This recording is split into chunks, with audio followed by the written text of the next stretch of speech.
ঐক্যের দাওয়াতের জোয়ার বইতেছে বর্তমান বাংলাদেশে। গুড়াড্ডি মজা নেয় না ঐক্যের প্ল্যাটফর্ম কোনটা, কোন ঠিকানায় মুসলমান ঐক্যবদ্ধ হবে। ঠিকানা বলে না, হয়তো জানেই না ঠিকানা, আর না হয় জানে, বলে না কেন?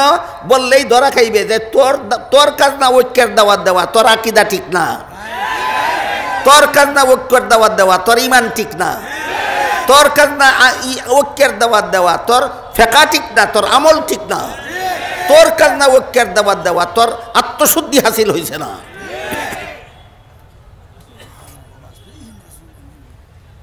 কাজেই আল্লাহ এবং আল্লাহর রাসূল মুসলমানদের ঐক্যবদ্ধ হওয়ার যে রূপরেখা বলে দিয়েছেন, সেই রূপরেখা মতো ঐক্যবদ্ধ হতে হলে আগে আমাদের ইলমে আকাইদ হাসিল করতে হবে, আকীদা সংশোধন করতে হবে।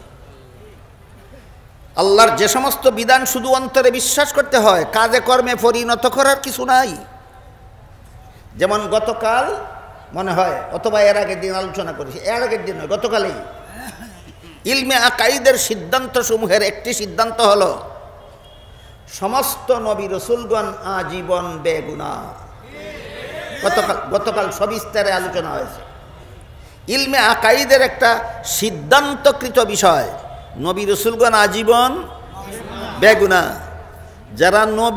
যারা নবীগণকে গুনাহগার সাব্যস্ত করার জন্য বিভিন্ন নবীর জীবনের বিভিন্ন ঘটনার মন গড়া অপব্যাখ্যা করে, এদের মুখে ঐক্যের দাওয়াত হাস্যকর, এদের মুখে ঐক্যের দাওয়াত হাস্যকর।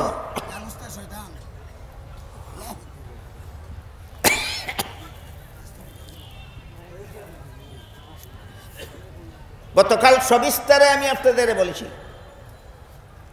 আদম আলাইহিস যে সমস্ত নবীগণকে বিভিন্ন অপব্যাখ্যার মাধ্যমে গুনাহগার সাব্যস্ত করে, এদের প্রথম নম্বরে রয়েছেন হযরত আদম আলাইহিস সালাম। আদম আলাইহিস সালামকে এই সমস্ত অপব্যাখ্যাকারীরা যেই যুক্তির ভিত্তিতে গুনাহগার সাব্যস্ত করে, এদের জন্মের আগের থেকেই খ্রিস্টানেরা একই যুক্তিতে আদম নবীকে গুনাহগার সাব্যস্ত করে রেখেছে। সুতরাং এই যুক্তিতে আদমকে গুনাহগার সাব্যস্ত করা এটা মুসলমানি আকীদা নয়, এটা খ্রিস্টানি আকীদা। তোর অন্তরে বেটা খ্রিস্টানি আকীদা পোষণ করস, আর মুসলমানদের ঐক্যবদ্ধ হওয়ার কথা বলস, তোর হায়া লজ্জা গেল কোথায়?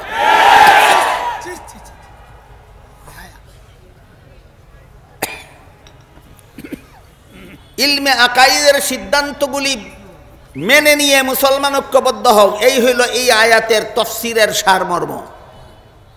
সূরা আল ইমরানের 103 নম্বর আয়াতের এই 3 দিন যাবৎ তফসির থেকে যা কিছু আপনাদের সামনে তুলে ধরা হলো, তার সারমর্ম হলো, হে মুসলমানেরা, ইলমে আকাইদের সিদ্ধান্তকৃত বিষয়গুলি মেনে নিয়ে ঐক্যবদ্ধ হও।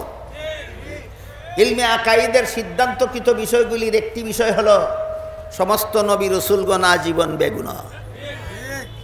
আরেকটি সিদ্ধান্ত, ইলমে আকাইদের সিদ্ধান্তকৃত বিষয়গুলির আরেকটি সিদ্ধান্ত হলো সাহাবায়ে কেরামের সমালোচনা করা হারাম।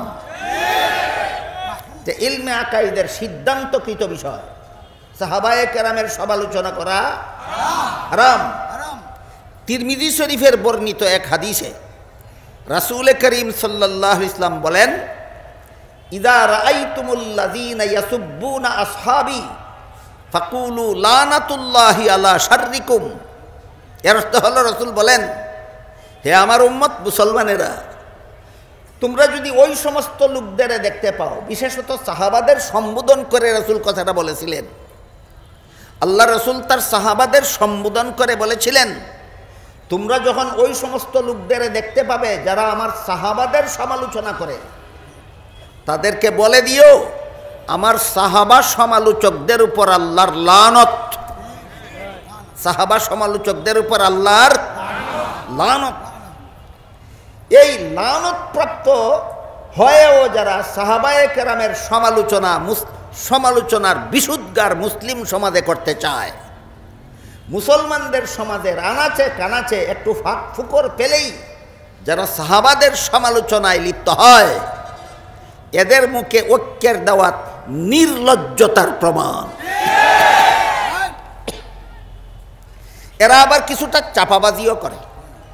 বলে অমুক সাহাবী কি অমুক দোষ করেছিলেন না, তমুক সাহাবী কি তমুক দোষ করেছিলেন না। তুমি শুধু দোষ করেছিলেন সেটা দেখো, আল্লাহর সাধারণ ক্ষমার ঘোষণাটা দেখো না কেন। দেখেন তো সাহাবাদের দুষ্টুটি গুনাহ খাতার ব্যাপারে আল্লাহর সাধারণ ক্ষমার ঘোষণাটা কেমন। আল্লাহ বলেন, ইন্নাল্লাযীনা ইয়াগুদ্দুনা আসওয়াতাহুম ইনদা রাসূলিল্লাহ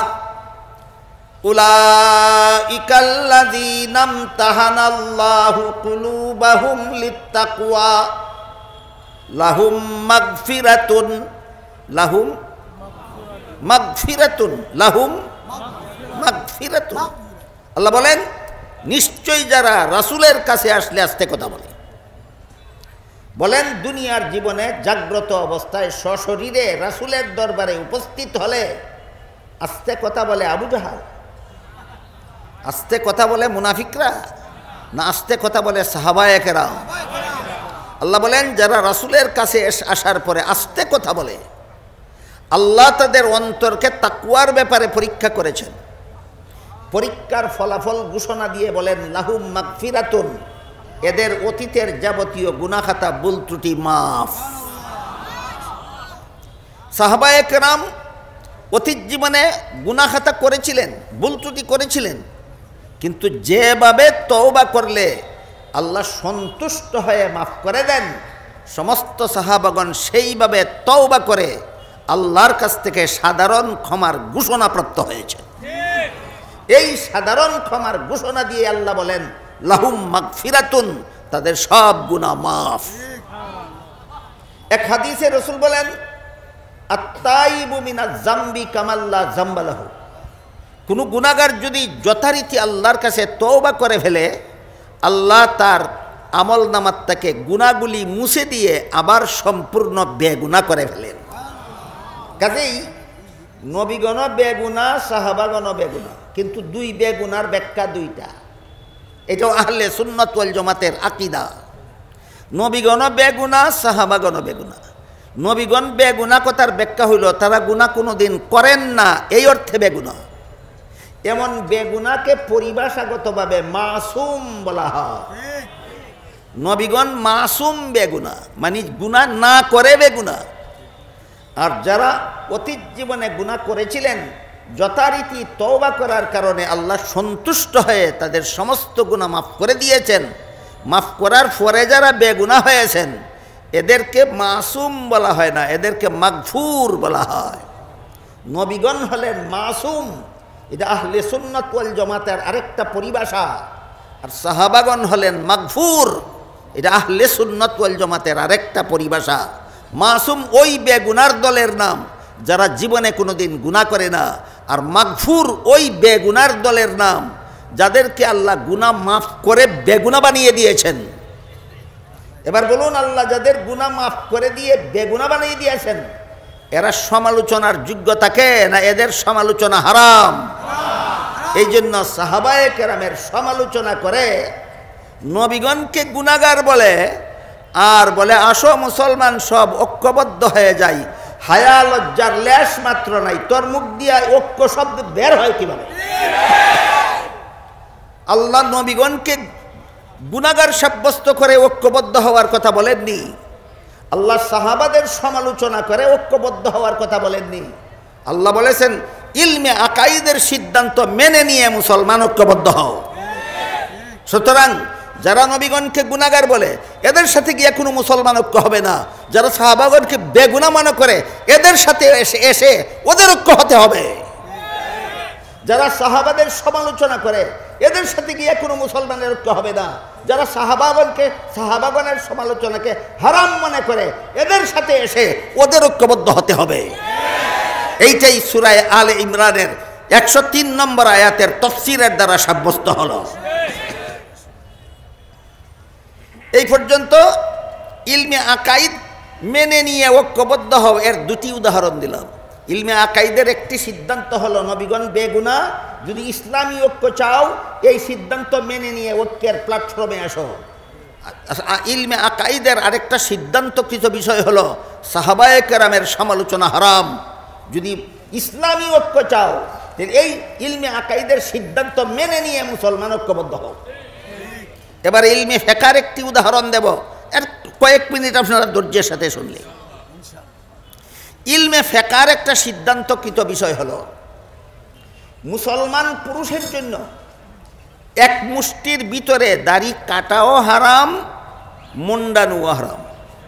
ইলমে ফিকহের সিদ্ধান্তকৃত বিষয়, এটা দিন, এটা আমাদের দিন। ওই যে ইলমে ফিকহ শিক্ষা দিতেন রসুল, যা করছেন এটা তোমাদের দিন। ইলমে ফিকহের একটা সিদ্ধান্তকৃত বিষয় হলো মুসলমান পুরুষের জন্য এক মুষ্টির ভিতরে দাড়ি কাটাও হারাম, মুন্ডানোও হারাম। এখন যদি কেউ যুক্তি দেয়, আমার সামনে যুক্তি দিয়েছে, কত চমৎকার যুক্তি শুনুন। লন্ডনে এক মসজিদের ইমাম সাহেবের কামরায় আমি ইমাম সাহেবের পাশে বসা ছিলাম। একটা লোক কামরায় এসে ঢুকলো, তার দাড়ি কেটে 1 ইঞ্চি পরিমাণ রেখেছে। ওই 1 ইঞ্চি পরিমাণ দাড়ি, ছাটা দাড়ি নিয়ে ইমাম সাহেবের কামরায় ঢুকে ইমাম সাহেবকে জিজ্ঞাসা করলো, হুজুর একটা কথা জানবার জন্য এসেছি। ইমাম সাহেব বলেন কি? বলে দাড়ি এক মুষ্টি পরিমাণ লম্বা করার কথা কোনো হাদিসে আছে? তিনি বলেন আছে। জিজ্ঞাস করে কোন হাদিস? ইমাম সাহেব বলেন রসুল বলেছেন আফুল্লুহা, দাড়ি লম্বা করো। এখানে তো লম্বা করার কথা, এক মুষ্টির কথা নাই। 1 ইঞ্চি কোয়ার্টার ইঞ্চির তুলনায় লম্বা। 1 ইঞ্চি কোয়ার্টার ইঞ্চির তুলনায় লম্বা। সুতরাং যাদের মুখে কোয়ার্টার ইঞ্চি দাঁড়িয়ে আছে তাদের তুলনায় আমার 1 ইঞ্চি লম্বা আছে, এই লম্বার কথাই হাদিসের রসুল বলেছেন। সাফা বাসকারে কয় চিন্তা করে দেখে। ইমাম সাহেব তখন বললেন, আরে মিয়া, লম্বার পরিমাণ তুমি বুঝলে হবে না, যে সাহাবাদেরকে রসুল বলেছেন তারা লম্বার পরিমাণ বুঝেছেন 1 মুষ্টি। কয় আমি সাহাবার কথা শুনতে আসিনি, আমি রাসূলের কথা শুনতে এসেছি। আমি ইমাম সাহেবকে বললাম, হুজুর বেয়াদবি মাফ করবেন, চূড়ান্ত সিদ্ধান্ত আপনি দিবেন, তার সাথে আমাকে একটা কথা বলতে দেন। অনুমতি নিয়ে বললাম, ও ভাই, তুমি সাহাবাদের কথা শুনতে আসনি, তুমি শুধু রসুলের কথা শুনতে এসেছ? বলে হ্যাঁ। শোনো, আমি শুধু রসুলের কথা বলবো তোমাকে, কোনো সাহাবার কথা বলবো না। রাসূল বলেছেন দাড়ি লম্বা করার কথা, কাটার কোনো কথাই নাই।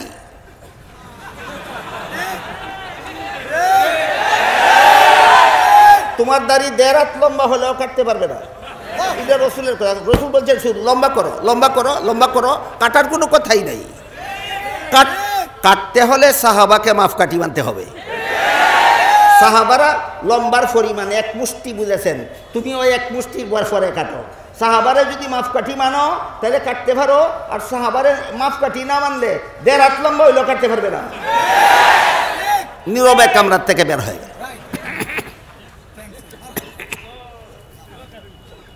কাহিনী বুঝে থাকলে বলুন, আমাদের সমাজের মধ্যে এমন কিছু পণ্ডিত আছে কিনা যারা মুষ্টির ভিতরে দাড়ি কাটার পক্ষপাতী, আবার হাদিস নিয়ে চাপাবাজি করে। কি চাপাবাজি? কয় 1 ইঞ্চি কোয়ার্টার ইঞ্চির তুলনায় লম্বা। অথচ ইলমে ফিকহের সিদ্ধান্ত হলো মুসলমান পুরুষের মুখের দাড়ি কমপক্ষে 1 মুষ্টি পরিমাণ লম্বা রাখা ওয়াজিব, এর ভিতরে কাটা হারাম। এটা যারা মানে না, এরা যদি বলে আসো মুসলমান ঐক্যবদ্ধ হয়ে যায়, জিজ্ঞাসা করবেন ঐক্যের প্ল্যাটফর্ম কোনটা এবং প্ল্যাটফর্মটা ভাইলা কোথায়, জিজ্ঞাসা করতে পারবেন না? ঐক্যের প্ল্যাটফর্ম হইল ইলমে আকাইদের সিদ্ধান্ত মেনে নিয়ে ঐক্য হও, ইলমে ফিকহের সিদ্ধান্ত মেনে নিয়ে ঐক্য হও, ইলমে তাসাউফের সিদ্ধান্ত মেনে নিয়ে ঐক্য হও। এখানে আমার একটা আনুষঙ্গিক কথা আছে আপনাদের খেদমতে, সেটা হলো দারুল উলুম দেওবন্দের শিক্ষাপ্রাপ্ত একজন নবীন আলেম, বহুত যোগ্য আলেম আমার দৃষ্টিতে, নাম তার মৌলানা ইয়াসির নদীম। মৌলানা ইয়াসির নদীম বর্তমান বিশ্বে আলোড়ন সৃষ্টিকারী একটা মহামূল্যবান গ্রন্থ রচনা করেছেন। সেই গ্রন্থটার নাম হলো গ্লোবালাইজেশন অর ইসলাম। সেই গ্রন্থে তিনি আমেরিকার সাবেক প্রেসিডেন্ট জর্জ ডব্লিউ বুশের একটি বক্তৃতার উদ্ধৃতি দিয়েছেন। সেই বক্তৃতায় বুশ বলেছে, সারা দুনিয়ার সমস্ত পুরুষের চেহারাকে আমি দাড়িমুক্ত অবস্থায় দেখতে চাই,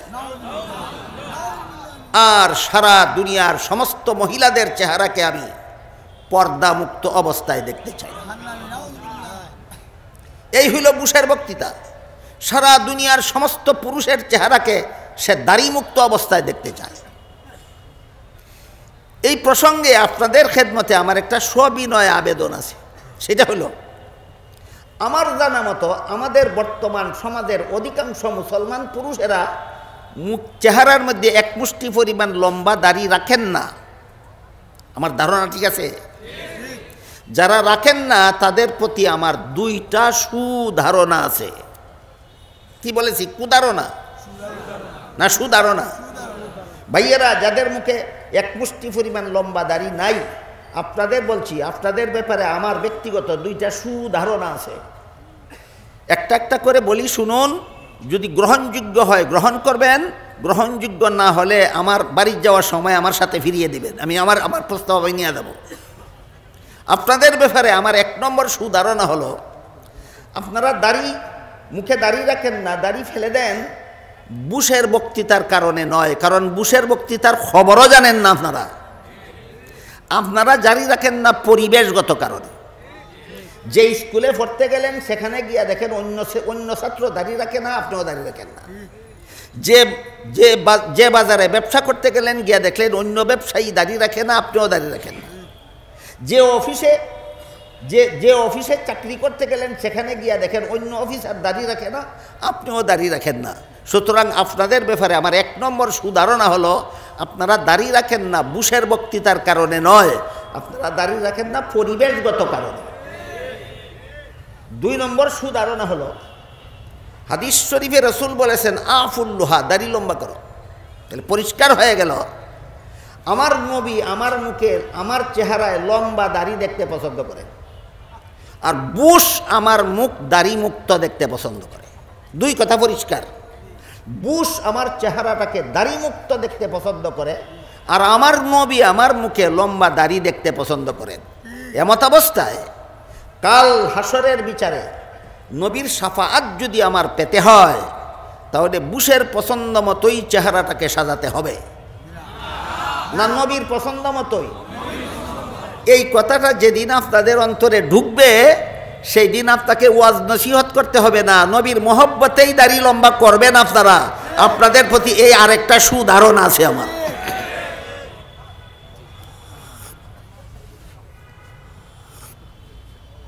কিন্তু যে সমস্ত চাপাবাজেরা বলে 1/2 ইঞ্চি 1/4 ইঞ্চির তুলনায় লম্বা,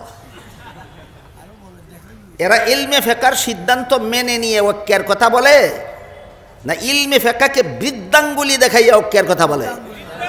এদের মতো বেহায়া বেলাজা আর কোনো মানুষ হতে পারে না। গেল ইলমে আকাইদের সিদ্ধান্ত মেনে নিয়ে ঐক্য হওয়ার কথা, ইলমে ফেকার সিদ্ধান্ত মেনে নিয়ে ঐক্য হওয়ার কথা। ইলমে ফেকার আর একটা সিদ্ধান্ত আছে, বলবো? সেটা হলো, পুরুষেরা শরীরে যে সমস্ত পোশাক নিচ দিকে ঝুলিয়ে পরে, নিচের দিকে ঝুলাইয়া ফিন্দে, যেমন গায়ের জামা, জুব্বা, লুঙ্গি, পাজামা, প্যান্ট, এগুলি নিচের দিকে ঝুলাইয়া পরে, এই সমস্ত ঝুলন্ত পোশাক পায়ের গিরা স্পর্শ করিয়ে পরা হারাম।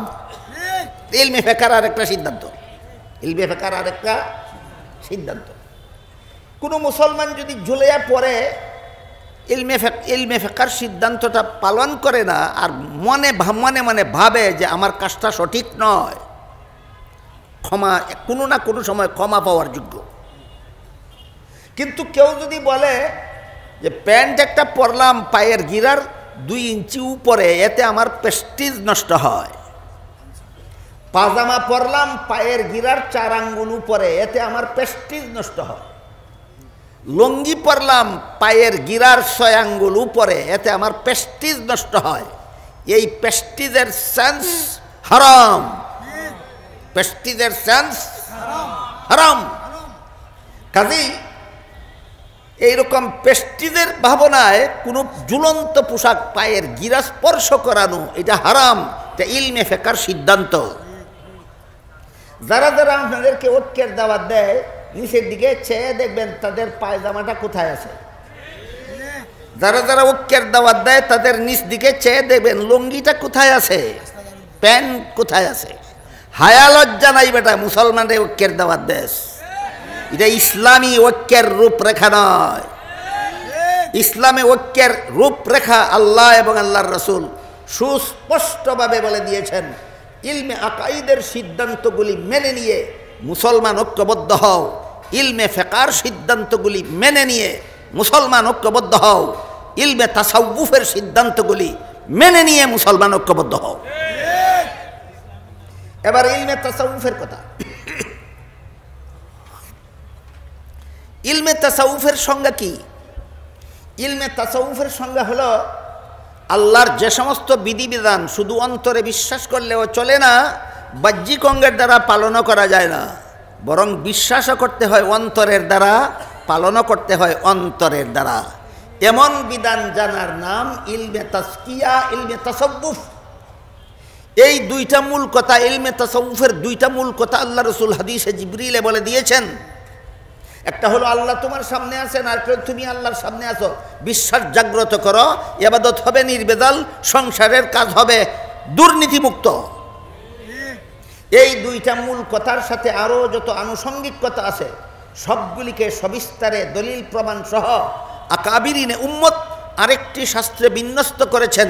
পরিভাষাগতভাবে শাস্ত্রটিকে ইলমে তাজকিয়াও বলা হয়, ইলমে তাসাউফও বলা হয়। এই দুইটা এই ইলমে তাজকিয়ার সিদ্ধান্ত, ইলমে তাজকিয়ার সিদ্ধান্ত হলো, এক হাদিসে রসুল করিম সাল্লাল্লাহু আলাইহি ওয়াসাল্লাম বলেন, ইন্না ফিল জাসাদি মুদগাতান ইজা সলুহাত সলুহাল জাসাদু কুল্লুহু ওয়া ইজা ফাসাদাত ফাসাদাল জাসাদু কুল্লুহু আলা ওয়াহিয়াল কলব আও কামা ক্বাল আলাইহিস সালাতু ওয়াস সালাম।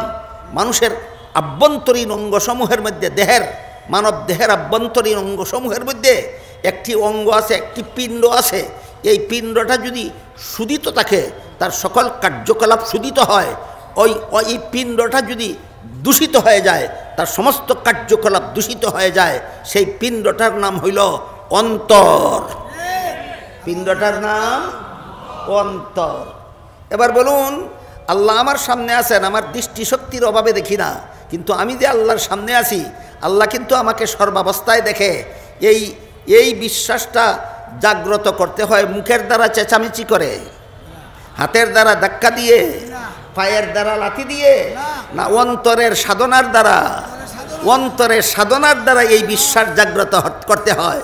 সুতরাং আল্লাহর যেই বিধান অন্তরে বিশ্বাস করলেও চলে না, অঙ্গ প্রত্যঙ্গের দ্বারা পালনও করা যায় না, বরং বিশ্বাসও করতে হয় অন্তরের দ্বারা, পালনও করতে হয় অন্তরের দ্বারা, এমন বিধান জানার নাম ইলমে তাজকিয়া। ইলমে তাজকিয়া হলো সকল এবাদতের রূহ, সকল এবাদতের রূহ, সকল এবাদতের আত্মা। এই আমার ঘুমন্ত অন্তরকে আমি জাগাবো কিভাবে? নিজে ঘুমিয়ে থাকলে ঘুমন্ত মানুষ নিজেকে জাগাতে পারে? কোনো মানুষ নিজে ঘুমিয়ে থাকলে নিজেকে নিজে জাগাতে পারে? যেমনভাবে ঘুমন্ত মানুষ নিজে জাগাতে পারে না, ঠিক তেমনিভাবে যার অন্তরে আল্লাহ আমাকে দেখতেছেন এই বিশ্বাস ঘুমিয়ে আছে, সে নিজে তার ঘুমন্ত অন্তর জাগাতে পারবে না। তাহলে সে জাগাবে কোথায় গিয়া? আল্লাহ পাক রব্বুল আলামিন তার নির্দেশনা দিয়া বলেন, ইয়া আইয়ুহাল্লাযীনা আমানুত্তাকুল্লাহা ওয়া কুনু মা'আস সাদিকিন। হে মুমিন মুসলমানেরা, আল্লাহর ভয় যদি অন্তরে সৃষ্টি করতে চাও, তাহলে মুখের দ্বারা ডাকলে হবে না, হাতের দ্বারা ধাক্কালে হবে না, পায়ের দ্বারা লাথি মারলে হবে না, আল্লাহওয়ালাদের সোহবতে যাও। বলেন, ঘুমন্ত অন্তরের ঘুমন্ত ইমান জাগ্রত নিজে করা যায় না? আল্লাহওয়ালাদের সোহবতে যেতে হয়, তাদের সোহবতে গিয়া তাদের শিষ্যত্ব গ্রহণ করতে হয়। এইটারে যারা বলে বেদাত, এই ইলমে তাসাউফকে যারা বেদাত বলে, ইলমে তাসাউফ ছিল সকল ইবাদতের রূহ, ইলমে তাসাউফ ছিল জীবনের সকল কাজের পরিশুদ্ধির ব্যবস্থা। এইটাকে যারা বেদাত বলে, এদের মুখে মুসলমানের ঐক্যের আহ্বান হাস্যকর ছাড়া আর কিছু নয়। একটি কথা বলে আজকের আলোচনা শেষ করতে চাই, সেটা হলো, আল্লাহ যে বললেন আল্লাহওয়ালাদের সোহবতে যাও। তোমার অন্তরে যদি অন্তরের বিশ্বাস যদি জাগাতে চাও, সোহবতে কিভাবে বিশ্বাস জাগে এটা তো বুঝে আসে না। এর একটি সহজ উদাহরণ দিচ্ছি আমি। আপনারা যে বসে আছেন, আপনাদের মাথার উপর সামিয়ানার নিচে এই যে বাতিগুলি জ্বলছে না, এই জ্বলন্ত বাতির আলো আপনাদের গায়ে লাগে কিনা? যে কারণে আপনাদের শরীর আলোকিত না অন্ধকারাচ্ছন্ন? শরীরটা আলোকিত হলো শরীরে বাতি জ্বলার কারণে না বাতির নিচে বসার কারণে? যেভাবে বাতির নিচে বসলে বাতির আলোর দ্বারা শরীর আলোকিত হয়, ঠিক তেমনিভাবে আল্লাহওয়ালাদের সংস্রবে বসলে তাদের অন্তরের জাগ্রত ইমানের আলোতে যে বসে তার অন্তরের অন্ধকার দূর হয়ে অন্তর আলোকিত হয়। এইভাবে অন্তরের ইমান জাগ্রত হয় আল্লাহওয়ালাদের সুহবতে, আল্লাহওয়ালাদের সান্নিধ্য লাভে, যেটাকে আল্লাহ কুরআনের ভাষায় বায়াত বলেছেন, আর আমাদের পরিভাষায় মুরিদ হওয়া বলে। সুতরাং যে সমস্ত লিডার, যে সমস্ত আধুনিক লিডারেরা, নেতারা মুরিদ হওয়াকে বেদাত বলে, এরা তো ইলমে তাজকিয়া অস্বীকার করে, অথচ আল্লাহ রসুল ইলমে তাজকিয়াকে আমাদের দিন বলে আখ্যায়িত করেছেন। যেই তাজকিয়াকে আল্লাহর রসুল দিন বলে ঘোষণা দিয়েছেন, সেই তাজকিয়াকে যারা বেদাত বলে, এদের মুখে ঐক্যের দাওয়াত হাস্যকর ছাড়া আর কিছু নয়। সূরা আলে ইমরানের 103 নম্বর আয়াতের ব্যাখ্যা প্রসঙ্গে আজ 3 দিন যাবৎ যে আলোচনা আপনাদের সামনে আমি তুলে ধরেছি, তার সারমর্ম হলো আল্লাহ পাক রব্বুল আলামিন এখানে সমস্ত মুসলমানদেরকে 3টা এলেম জীবনে বাস্তবায়ন করার মাধ্যমে ঐক্যবদ্ধ হওয়ার নির্দেশ দিয়েছেন। একটা হলো ইলমে আকাইদের সিদ্ধান্ত মেনে নিয়ে মুসলমানেরা ঐক্যবদ্ধ হও, একটা হলো ইলমে ফিকহের সিদ্ধান্ত মেনে নিয়ে মুসলমানেরা ঐক্যবদ্ধ হও, একটা হলো ইলমে তাজকিয়ার সিদ্ধান্ত মেনে নিয়ে মুসলমান ঐক্যবদ্ধ হও। আল্লাহর নির্ধারিত প্ল্যাটফর্মে বর্তমান দুনিয়ার সমস্ত মুসলমানদের ঐক্যবদ্ধ হওয়ার সৌভাগ্য আল্লাহ দান করুন। সবাই বলুন আমিন। সুবহান রাব্বিকা রাব্বিল ইজ্জাতি আম্মা ইয়াসিফুনা ওয়া সালামুন আলাল মুরসালিন ওয়ালহামদুলিল্লাহি রাব্বিল আলামিন।